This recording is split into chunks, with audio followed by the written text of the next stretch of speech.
চিল্লাইতে আছে, ব্যথা ব্যথা। আমার ছেলে ইনজেকশন নিয়ে আসে নাই। পরে তার একটা পুরাতন নাম্বারে ফোন করলাম, তার ওয়াইফ ধরলো। শুধু একটা কথা বলছেন, অসুস্থ। কে অসুস্থ সেটাই বলে নাই।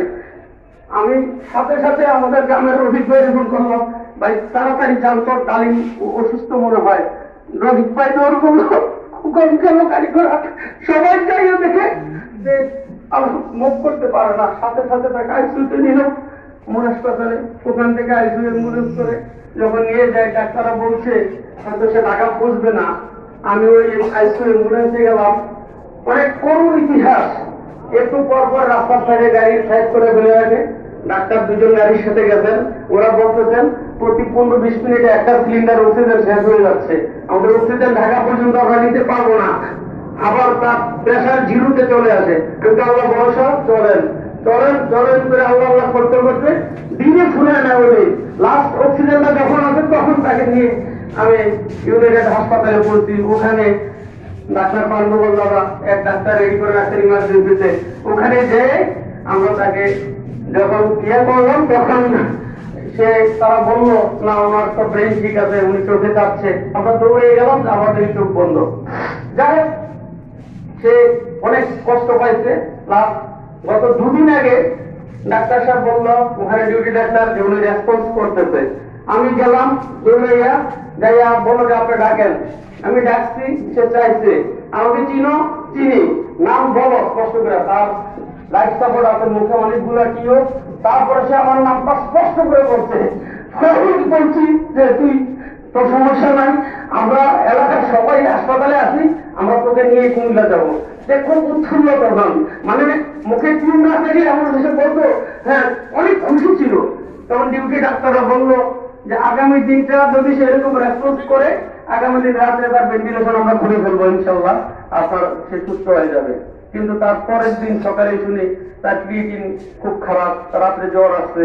এই খারাপ থেকে আর সে ফিরে আসে নাই, তার চেষ্টা ত্রুটি করে নাই। সবচেয়ে বড় দুঃখ, সে কারো কাছে বলে যায় নাই যে তার কি সমস্যা ছিল, সে কি কষ্ট ছিল।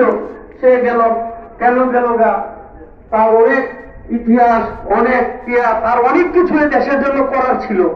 আজকে কালকে রাত্রে আমরা, সে যখন শেষ হয়ে যায় হাসপাতালে, তার বিক্রয় কলেজের 3টা টিচাররা সব উপস্থিত হয়। সবার অনুরোধ ছিল যে আমরা ডালিম বিক্রয় কলেজে পড়ছে এবং সে বিক্রয় কলেজেই প্রফেসরি করতেছে এবং তার জীবনটা কাছে বিক্রয় কলেজে।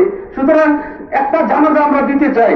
তাহলে আজকে বিক্রয় কলেজে সে ঐতিহাসিক জানাজা হলো, সেটা আমরা না দেখে বিশ্বাস করতে পারবো না। বোর্ডের চেয়ারম্যানরা, প্রিন্সিপালরা, তারা যেভাবে কান্না করছে তার জন্য পুরো বিক্রয় কলেজের মাঠ ভরে গেছে। সুতরাং আমি এই দিক থেকে সার্থক যে তাকে তার নিজের কর্মস্থল, নিজের জায়গায় তাকে আমরা একটা জানাজা দিয়ে আসতে পারছি। যদিও ডালিমের ছোট বোনের জামাই বলছে জানাজা নাকি একটাই হয়, একটার বেশি করা যায় না। কিন্তু আমরা কি করব, আমরা একটা যদি ভুল করে থাকি আল্লাহ আমাদের ক্ষমা করে।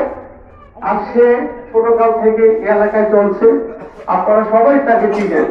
এবং সে কেমন মানুষ ছিল, আমার এক মামাতো ভাই আমেরিকা থাকে, সে ওখানে মেসেজ পাইয়া সে আমার ফোন করে হাউ হাউ করে কান্দে।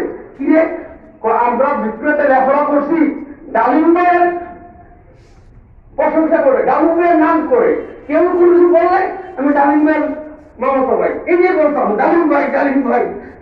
আমাদের এলাকার যে যেখানে যে কাছে কুমিল্লাতে যেত, ডালিম ভাই যে সামথিং সেটা সে প্রুভ করে গেছে আমাদের সবার কাছে। সুতরাং আর কি বলবো, ডালিম অনেক কিছু করার আরো সময় ছিল। এই সময়ে ডাক্তারও বলছে, ডাক্তার করে আমি প্রথম দিনের ব্রিফিং দিছি